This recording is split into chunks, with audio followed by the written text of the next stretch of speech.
introduce you all to Danielle Brewer. She is a specialist at LDC, so I'm going to let her introduce herself to you. Hi, as she said, I'm Danielle Brewer. I'm with LDC. Oh, and I'm echoing. I apologize. Is that better? Okay. So I've been with LDC for about 3 years, and I am a former business teacher who did LDC in my classroom before beginning to do LDC training and working with LDC at National around our online professional learning products. So thank you so much for allowing me to join. I think I actually will be with you this week and also next week. I'm filling in for Barry this week, and I'll be filling in for Barbara next week. So look forward to get to know you more over the next 2 weeks. So thanks again. Danielle, this is an amazing bunch, so you're in for some fun times. All right, everyone, so I'm going to kick off today, welcome, with a screen share just to set us up so you know what you should have open on your computer.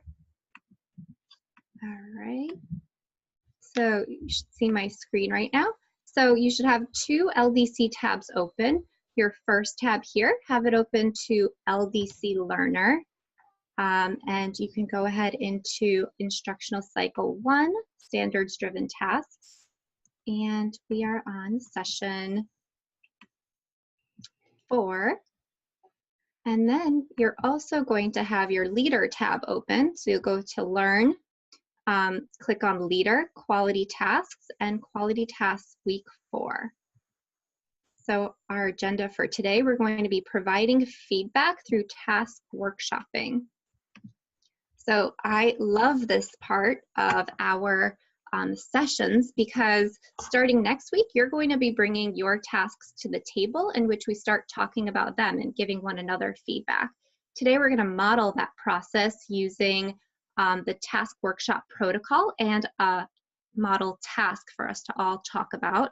Then you'll be using an LDC feedback tip called PAS4, and we'll talk about that after our practice task workshopping. You'll sign up for what date you would like to present your own task to the group. And then we will talk about our next steps for the week moving forward. So any questions about our agenda at this point? I'm sorry, the first, I've got that website up there, but what was the first one? So the first tab you should have open is when you go to Learn, you should have the Learner tab open. So Learn, and then click on Learner. Here, I'll show you. It's right up here at the top, LDC Learner. And then you scroll down, and we're in Instructional Cycle 1, Standards Driven Tasks. And you can see all of our sessions lined up here. Got it, Scott? All right, let's keep going. So I'm going to stop our screen share for a moment. Let's see if it lets me do that this week. Okay, awesome. So next, what we're going to do, sorry, we had that big hang up last week with my screen not wanting to stop share. There was just so much to see. But today we're going to go into talking about pitfalls. So in this last week, you were all assigned a partner and you had the chance to use the pitfall checklist in order to give one another feedback. So what I'd like you to do in chat right now is everyone write a quick response. What was it like to give and get feedback? Okay, I'll type that in as well. What was it like to give and get feedback? And you can think about like the pitfall checklist in this whole process. Oh, Barbara, I posted it for you. Thank you so much. Always on top of everything, Danielle. So just take a moment to respond.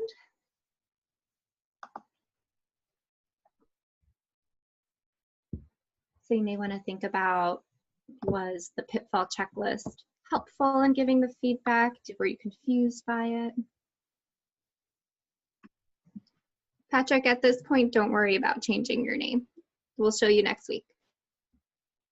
So I'd love to hear a little bit from Tia. You wrote like a really thorough response. What was so eye-opening for you?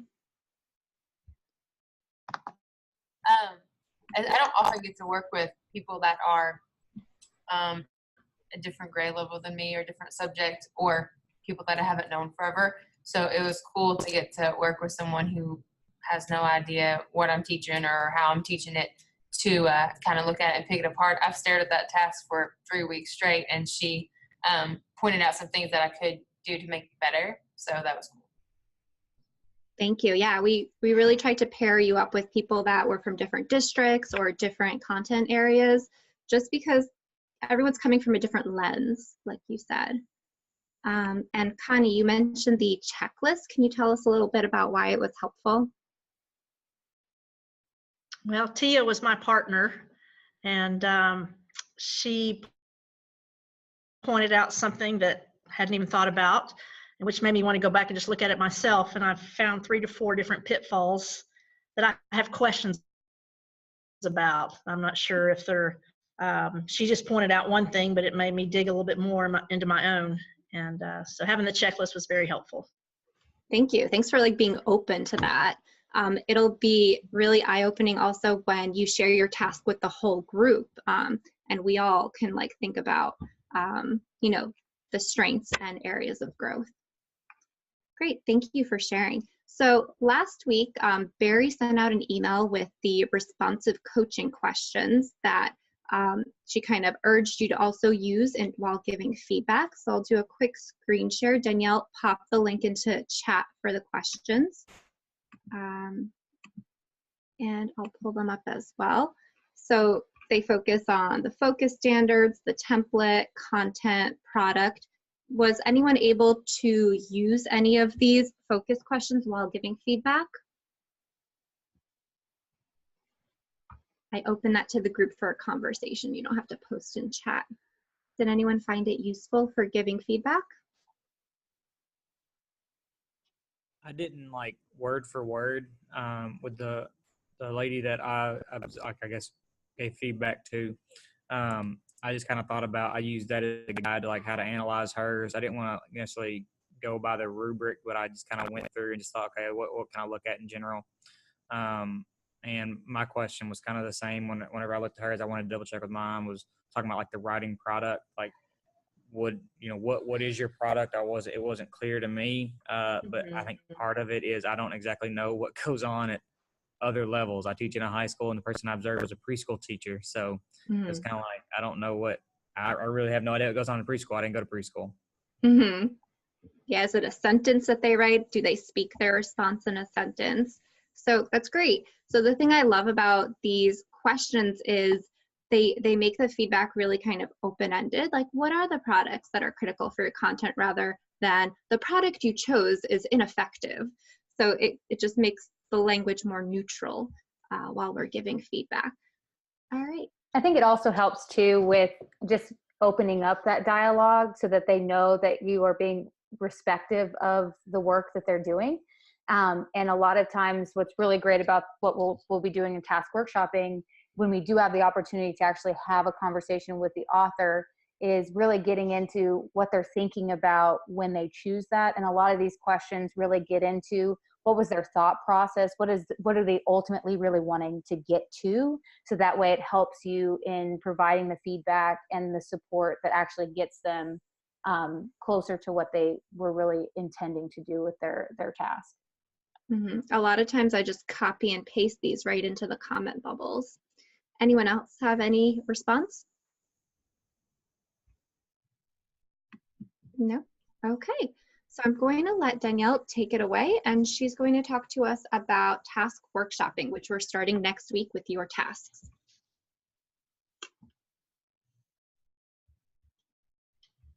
Just want to make sure I have everything shared correctly. So one of the things that we're going to do, we're going to spend quite a bit of time today. We're going to model, as a group, we're going to model the task workshopping protocol with a sample task. So the author is not with us today, so that we can get a feel for what the protocol is and the moves that we can make when you're working with other teachers and other colleagues around task design. What's really great about task workshopping, having a protocol, is it really provides that neutral ground. A lot of times when you're approaching providing feedback to teachers and colleagues, sometimes, especially with LDC, this may be the first time that they've been writing a task. And in some of your experiences, this might be your first time writing a task. And so really providing an opportunity to be on, having a protocol so it takes away some of that personalized defensiveness when it comes to getting feedback for the first time. So we're going to go through this task protocol, like I said, using a sample. And then next week, you guys will start signing up to use where we'll have breakout sessions and be able to actually workshop your task together. So what I've shared on my screen and what Barbara will post in the chat is our task workshop protocol. There are some goals and processes you can read through. Some of the key setups so that if you want to do this in person or virtually or one-on-one with teachers, you have this as well. Another thing that I always do is I make sure I have a number of helpful resources at my fingertips. So that way, if something comes up, I can easily pull that up and use. But for this particular time, and especially when you're thinking about approaching this for the first time with your teachers, you may want to try and not do too many resources to overwhelm them. So we have listed a number of resources that are really helpful, like the standards booklet, the task template collection, the rubric, and the authentic products by disciplines. But for this particular one today, let's just make sure that we have the standards booklet, because we're really going to just focus on, especially where you're at in your task design, really around your standards and how it's aligned in your task and really driving your task prompt. So we've listed those options there. And as you can see, I have them pulled up every time that I do a task workshop in case I want to jump to them. But for this time, let's just all have the standards booklet available so that we have the standards available that we can return back to. And then let's scroll down and really look at how we're going to approach the protocol for this PLC. So for every single task workshop that we do, we always follow the first 4 protocol steps each time. And it really digs in. And a lot of times you may not even get out of those 4 steps. So we always begin by reading the task. If you do have the task author participating, it's really, really nice to start out the conversation with what do they want to accomplish with the task for their students. And so we can't do that in this particular session today because we're using a sample task, but know that next week, that's how we'll approach our breakout sessions with your tasks. We'll ask you as the author, what was your intent? What is the intent that you want to get? What do you want to accomplish with this task? What are you really wanting the students to get from the content and the literacy standards that you're focusing on? So once you, if you have that opportunity, we'll get into that. If not, we'll then look at the focus standards. And again, looking at what do they really want to focus on? What do they want to hone in on in this task? And so then we're going to really look at whether or not the focus standards that they've selected are driving the task prompt. If they have evidence of that, of those standards in their task prompt, going back to that task coding activity that we do, and then really looking at, do those standards, not only do they have language of the standards in their task prompt, but do the standards that they've selected actually work together? You know, thinking about that 3-legged stool with the reading, the writing, and the content standard, you know, you may select a content standard, you may have a reading standard, you may have a writing standard, but if they don't work well together, then your stool is still kind of lopsided. So we're really going to dig into that. If we can go into a little bit more in thinking about going farther steps and thinking about pitfalls, since you guys did experience pitfalls this last week. Think about some of those pitfalls that you might have encountered. Maybe you'll see some pitfalls in this particular task that we are going to look at together. So I'm really just the facilitator in this particular example. So I'm going to be really driving, where you guys are going to really dig in and be the ones that will be providing, you know, the insights on what you're seeing. I am really, really good of the really awkward silences. So just be prepared. Like, I will make it really uncomfortable if no one participates. So, and I've instructed Barbara to also really, really wait until someone else jumps in. So what we're going to do now is we're going to go ahead and take a look at a task. We've chosen a science task called cells, cells, cells.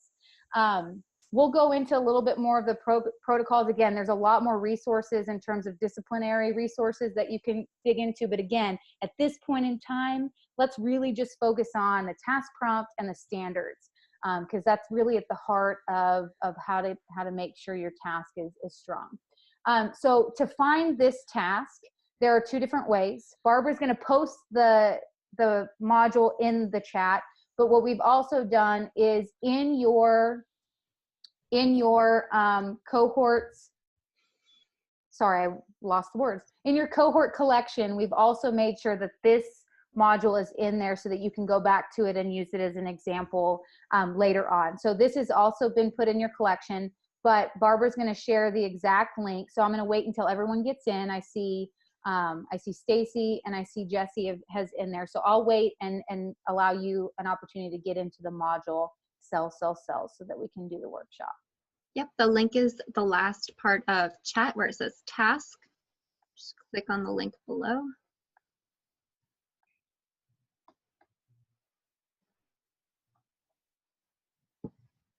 Okay, so we can see all of you coming in by those little dots at the top that have your initials.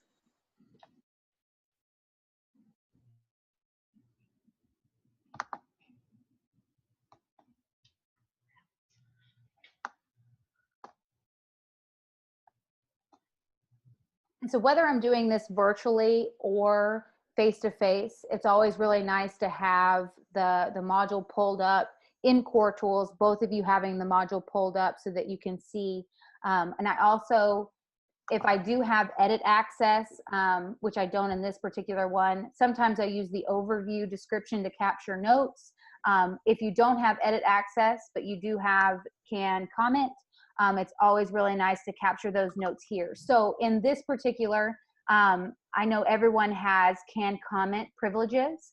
And so this will be the same in terms of your task workshopping next week and the week after with your colleagues. You'll be able to provide comments and feedback in the comment bubbles. So I'm really highly encouraging you not only to use the chat of Zoom, but it also is really nice to have that record within your colleagues module as well as you were doing that feedback.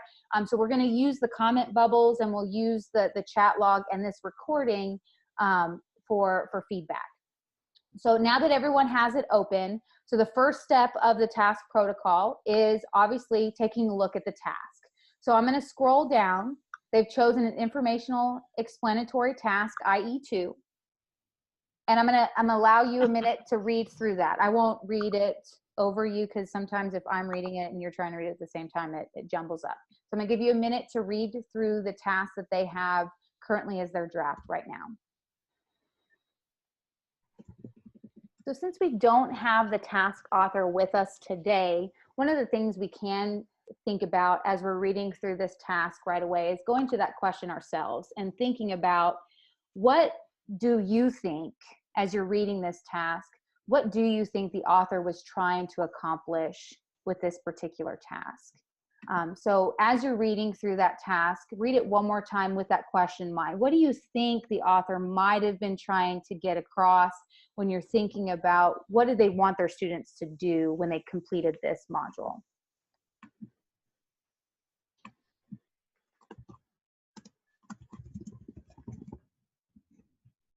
And so another way to kind of, get into the mind of that author a little bit is to actually take a look at the standards they've selected as focuses, in the module. So you've read the task. So now scroll down and take a look at the 3 focus standards that they've selected for their focus. They've actually have a few more standards selected. Right now, I'm just looking at focus standards that they've actually clicked focus. If you want to go to all standards, you can kind of see what other standards they were playing with and have added to that as well. But take a moment and read through those focus standards and take a peek at the other standards that are within that module. All All right, so now that we've read through the standards, let's take a look and let's just open it up in terms of conversation. I'm going to go ahead and stop sharing for a moment. That way we can see. But thinking about the protocol itself, you have that module that you can look at on your screen. But what stood out to you as you were taking a look at those focus standards based on some of the learnings that you've had in the previous weeks? You know, are the focus standards clearly driving the task? You know, what kind of jumps out to you when you see those particular focus standards and the task itself? Can I go first? Oh, yes, of course. Okay. Hey, sorry. I was just going to say that when I looked at it, one of the things that like I had an issue with at first is like, and I had to go back and look at it again, just thinking about what Scott said after week 2 was just kind of being direct about like using the language. In here, I look for power words. That's how I teach my courses. Is I really focus on like what you're supposed to do. And the power words is like, you know, it'd be cite technically. Analysis is not really a power word, but it's kind of something that's already done. Distinguish and predict. And I don't really see a whole lot of that in the task. Online The task training really, thing right now, if you would, that'd be great. You don't- the task focuses on them like describing, and that's very different than like I don't see anything about. I think it's prokaryotic and eukaryotic cells. I mean, I don't know what those are, to be honest. It's been a long time since biology, but so I don't feel like the task lines up with the standards as much. It's not as focused. So I think that's a really good point that you're bringing up as far as when you're thinking about workshopping a task with, you know, maybe not a subject matter that you're really comfortable with.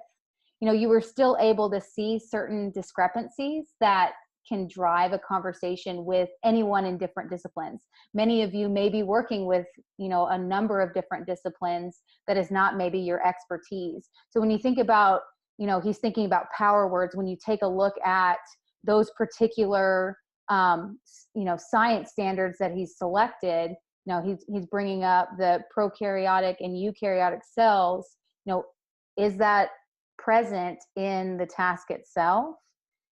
Maybe not necessarily it, you know, or even just predicting movement of water and molecules, you know, is that present there? So I think that's a really good starting place for the conversation. Definitely, Anthony. Anyone else? Yeah, I lined up all the standards with what they were said. And, you know, like SA went along with that WHST 10.2. And then all of them had something except for the one that you were just talking about, where you had to distinguish between the two different cells and the movement of water. Mm-hmm.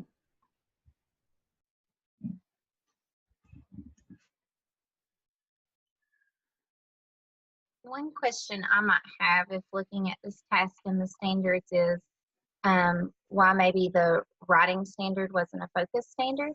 I noticed they had 2 science content standards and a reading, and I know that when we studied the stool, it talked about having, you know, the content standard, a reading standard, and a writing standard that really worked well together.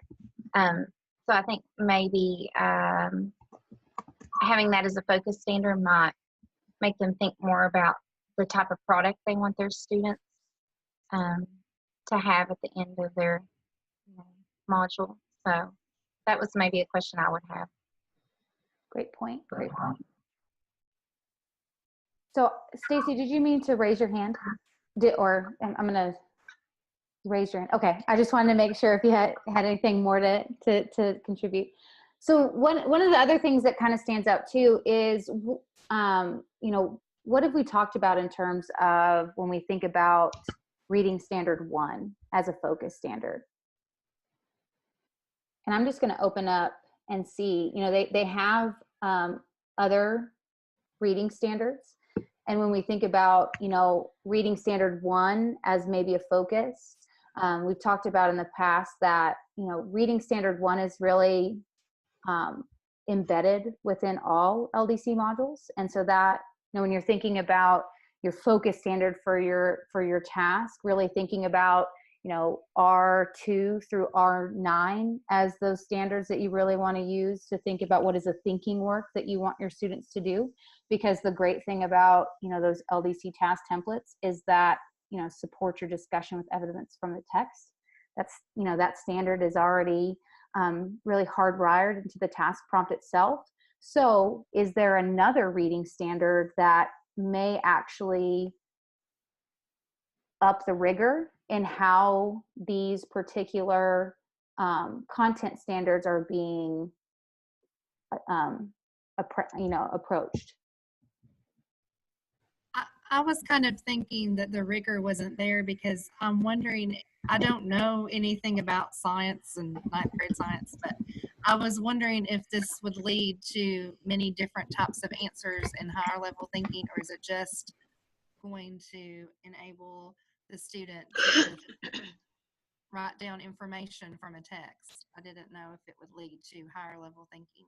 Yeah, so it really goes into that, describing 5 organelles and 2 types of transports. Is there a variety of responses there? Does it provide them to really dig deeper into the, the thinking about those, or is it more so maybe a regurgitation of those 5 organelles and the 2 that they actually see in the textbook or on the PowerPoint slide or things like that? My question was, is there anywhere there that tells us when this was to be taught? Because, I mean, if this was an early lesson and this is just a science class, would his focus be just on the science standards? So that's why that we're seeing that? So usually in the description, if you look at the overview, a lot of times authors will make sure that they let other people who want to use the module. And I would encourage you as well, as you're writing that overview for your module, if there are particular units being taught ahead of time or where it falls within the unit or in your year, to include that here. But in this particular one, there's not necessarily that information. But one of the things that I would think about when you're thinking about creating a module, we're not expecting teachers to do a module for every single standard of their curriculum. So really thinking about if that's all they really want to get across, is a module the right avenue for that particular part of the unit? Or should they think about, where that 1 to 2 week module fits better, where they really want to dig into responding to something that they're reading in more of an LDC module format. To your point, if they're really just wanting to get that across, if they're just wanting to get that where they just need to be able to describe it really quickly and move on, maybe that's not the right place for the module. So that would be a really great place to start having a conversation about, what do you want them to get out of this? Where do you want them to end up at the end of this module? Great points. I don't see it on the screen anymore, but the one standard for science that said predict the movement of water and other molecules across selectively permeable membranes, that would be higher order thinking, but nowhere in the task does it say to do that or think about that, because all they're doing is describing. There's no task that says to predict anything. So that doesn't really go along with the task.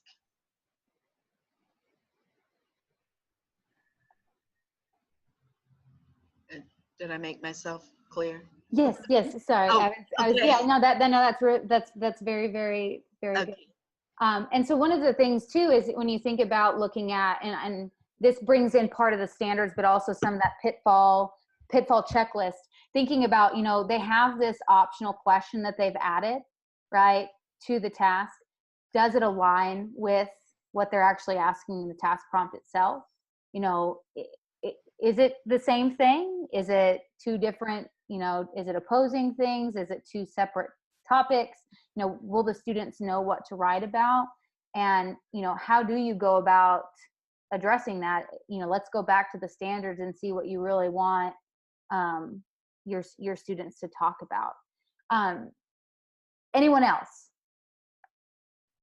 So one of the really helpful tools that Barbara shared and Barry shared in the email before this week was that responsive coaching questions. Those are really great ways to start, spurring the conversation when you're thinking about trying to get to what they're really focusing on with those focus standards and their task itself. Another great method to think about how to then provide feedback to get the teachers to where you want them to be is to try to rewrite this task yourself, to try and then figure out, okay, if this is where I think they may be wanting to go, what is the feedback that I need to give in order to get them to that point? So I do want to take a few minutes by taking a look at the standards, and it could be the focus standards, or it could be some of those standards that they have listed but haven't selected as focus standards. See if there is a rewrite of this task that you might be able to provide to this particular author.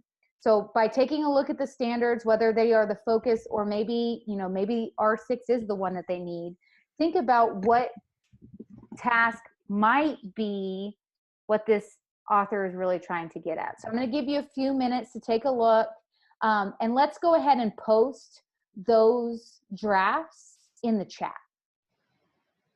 And I'm going to pause sharing. So I'll keep the task and the standards on the screen, and I'll pause that.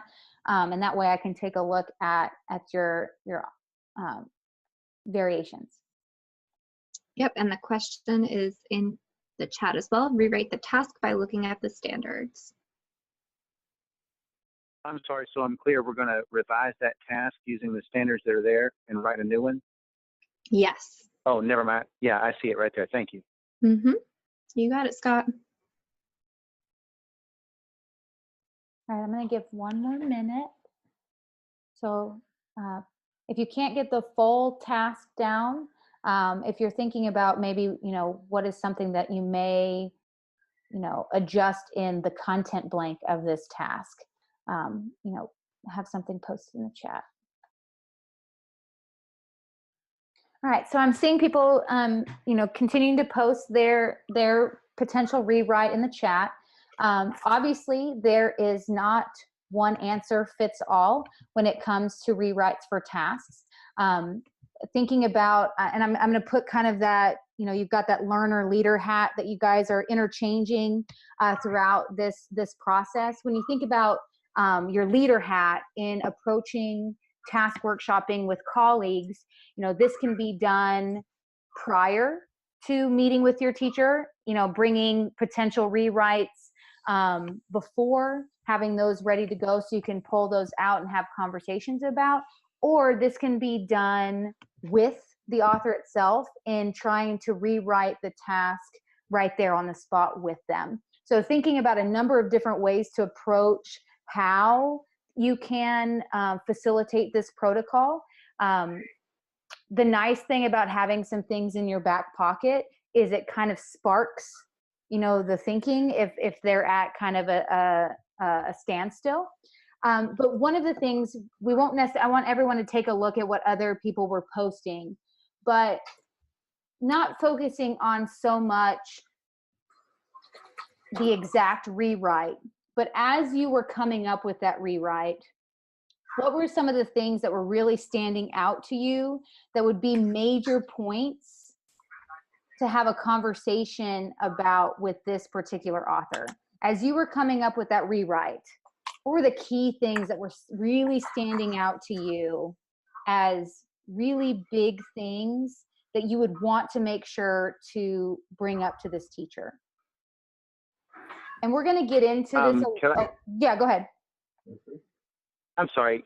So I'm just thinking out loud about the question you just asked, and I was looking at at all the different standards that are in that one task, and it's just an overwhelming amount of stuff in there. Mm-hmm. So my first question would be, how do you really compose a writing task that isn't too overwhelming and doesn't have 700 parts if you've got that much going on? So I think the first thing I would probably do is try and dwindle that down to those 2 or 3 standards that work well together.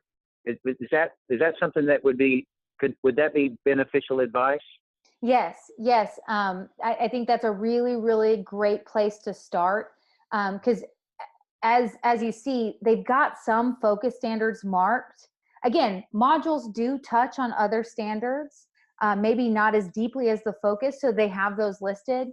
But when you really think about when you're working with teachers, what is the major point of this module? That's where you could really get into. I mean, you've got 4 science standards here. What do you really want them to dig into? That's a really good point.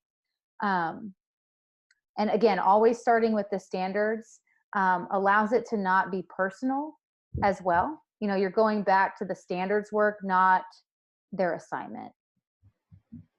I have a question, and I don't know that it really matters, but in language arts, 910-1 is just a through standard that's automatically part of what you do always. Mm-hmm. Do you need to incorporate that as one of the 3 focus standards, or I mean, they have that as a focus standard. I don't know that I would do that because it's just an ongoing standard that we use in everything we do. So I don't know if that's really necessary to put as a focus standard. Mm-hmm. Yeah, so one of the approaches that you might be able to do, Cindy, is, you know, approach it that way. I see that you have, you know, standard 1 selected. That one is a through, you know, that one is in this module inherently. Is there another reading standard that really does kind of boost that content standard that you really focus on? And then you can, you know, and again, making sure, especially when you're approaching, you know, science, social studies, those content teachers, you know, their content standard is you know, is the heart.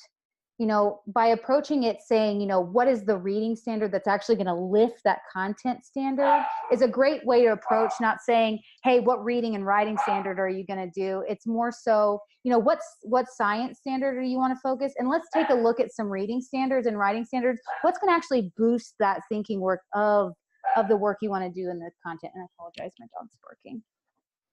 Great point, Cindy. Any other insights or suggestions or potential feedback that may be a really great starting place for you if you were to be working with this teacher? I think I would start the conversation or move the conversation towards what is this teacher wanting the students to produce for them.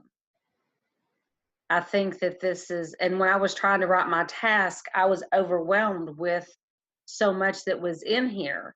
And then switching back and forth, trying to get this written, that finally it was just like, whew, it's too cumbersome, I think, to find the success that the teacher's looking for. Mm-hmm.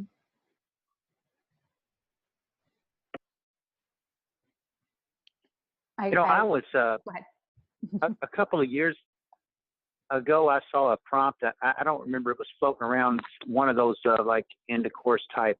Maybe it was in a social studies class, and I saw it was like some kind of released item prep for that. I don't recall exactly, but I read the prompt, and I remember thinking the prompt itself was almost a paragraph long. I mean, it had probably 12 sentences in it, and by the time we got through figuring that thing out, there were like 5 different tasks that a student had to do to be able to answer that piece of writing. And I thought, this is a big mess. And I think if I were going to, you know, and looking at the way LDC works, we've got to be careful that we don't end up, you know, wanting to combine 25 or 30 different things into those kinds of process. Keeping it succinct, nice and tight, that's the way to go. I definitely agree. Very, very, very true. So again, we used a sample task. We don't have the author here with us today, but this will be the same kind of protocol that we're going to follow in the upcoming weeks as we work with you all, as you guys share your tasks. We will be using the same protocol, and the nice thing is we will have the author with us so that we can ask questions about, you know, what is the ultimate goal? What product do you really want your students to produce at the end of this? which standard do you really want to focus on? So it's going to be really, really, really powerful to have these kind of conversations the next couple weeks. Now, I know we won't have time to be able to workshop everyone's task in the session together, but it will bring to light a lot of the things that may also be applicable to your task if you don't happen to have your task workshop that day. And we'll also have opportunities to do some one-on-one workshopping, in the near future. So this was an example today. We'll be doing more task workshopping in the upcoming weeks, and then we'll also have some one-on-one workshopping to really help you guys, again, narrow in, really fine-tune your task and feel really confident with the product that you're putting out for your students. So I'm going to go ahead and turn it back over to Barbara. So I'm going to stop sharing. And there you go. Danielle. I also just popped into chat another possible rewrite for the task. So that's one that you can take a look at. And moving forward, what I'm going to show you next is a tool that you can use for giving feedback. So I'm going to steal the screen one more time, and Danielle is going to pop the tool into chat so you can take a look at it. All right, so this tool is called the LDC Feedback Checklist, PAS4. When I first saw the title, PAS4, I got scared, but it stands for feedback that is prioritized, actionable, specific, and we have our 4 S's here, which are specific, standards-driven, supportive, and short. So when you are giving feedback, you really want to follow these different steps. So the first one, prioritized. You want your feedback to be the highest leverage. Then you want it to be something that the author can immediately change or revise. So the way I think about this, I always try to pick 1 or 2 pieces of feedback, because sometimes there's like 10 or 20 things we want an author to fix, but like, what are those top couple of pieces that will really take their task to that next level? So you want your feedback to also be evidence-based, so using the language of what they have written and the standards that they've chosen. This is the most important part. Is the feedback directly driven by the standards? Do you see the alignment between the standards they chose and their task? And again, here we want to be supportive. We're not here to take anyone down. And I just want to highlight, I was looking at some of the feedback Helen gave to Patrick, and she was just so positive in her tone. And it was just great to see how that's already starting with you guys. And short, so you want it to be concise. You're busy. The task writer is busy, so let's keep it to the point. All right, so feel free to use that tool moving forward. All right, so next, the fun part of today, you get to sign up for your task workshopping session. So Danielle is going to pop a link to our sign up sheet into chat, and you're going to decide on a week that you would like to share your task. And we have a number of different slots for you to sign up for. So everyone should participate and jot down which week you would like to share your work. Wow, I'm impressed. People usually go to the very bottom first and fill out that very bottom, but man, Helen and Scott signed up for those first 2 slots. Good job for y'all. Nice. So Patrick, we might just need to move you down 1.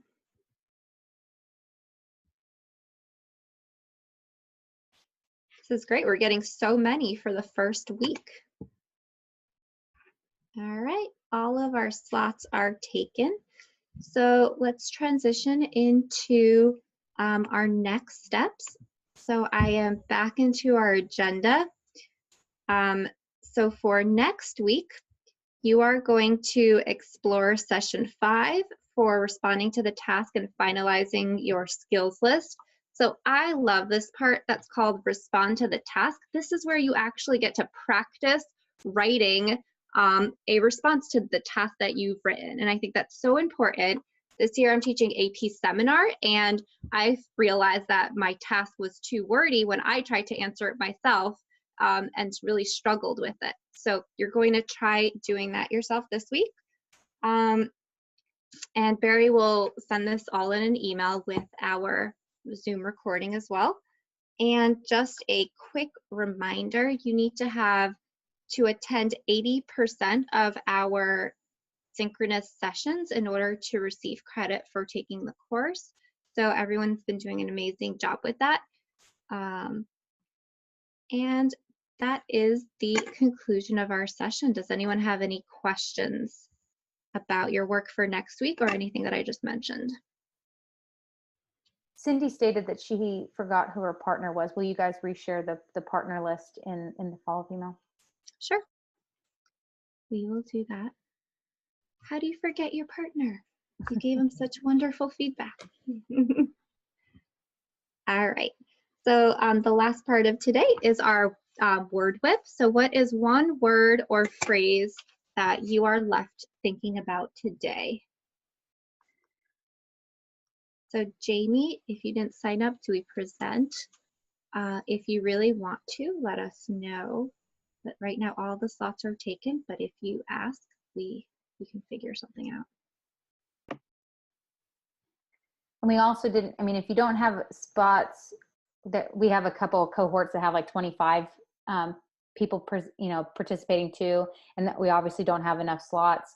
We will have opportunities for everyone to sign up for the one-on-one workshops where you'll be able to work with other people, another LDC person, either Barry, myself, Barbara, or someone else on our staff, to do some one-on-one workshopping before you submit. So, this isn't the only opportunity you're going to have to work with someone to help you out. So if you weren't able to get on the sign-up sheet this week for the upcoming, then we definitely will have those one-on-one sessions, and we'll have that sign-up sheet later on in this offering. Hi, can I ask a question, please? Mm-hmm. Okay, on the LDC, on the Learn, where we're at the instructional cycle 1 part of the Learn tab there, I'm looking at all these things. Are we supposed to be clicking things in that too? Because I always go to what's in this week's syllabus, and I click on those and do those tasks, and then I'm like, okay, I'm good. Am I also supposed to be clicking stuff on this, like session 1, establishing a purpose for your work and all that we've been doing so far? Are we supposed to be clicking in that too? Yes. So what's in the session 5, for example, if you're going to session 5 within that design standards driven tasks learner course, there are action items that are associated with what you're doing. So for example, this week you're responding to your task. And so there will be an action item that actually takes you through the steps of responding through your task. And then you can click on those to complete those sections.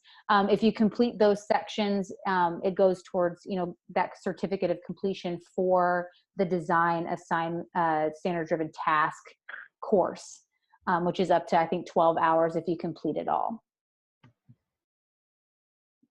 Okay, so I'm gonna have to go back and click on it, because I just now noticed that there's things in there you're supposed to click on too. So there's way too many things to click on. All right, I'll go back and fix all that this week then. All right, if anyone else has any questions, we'll stay on a few minutes afterward to chat with you. Otherwise, have a great evening. And reading the chat just made me so happy that everyone was talking about helpful feedback and sharing thoughtful feedback. Stacy said she learned a lot that she's thinking about, so that's exciting to see. All right, enjoy your evening, everyone. Make sure you do those action items so you get credit.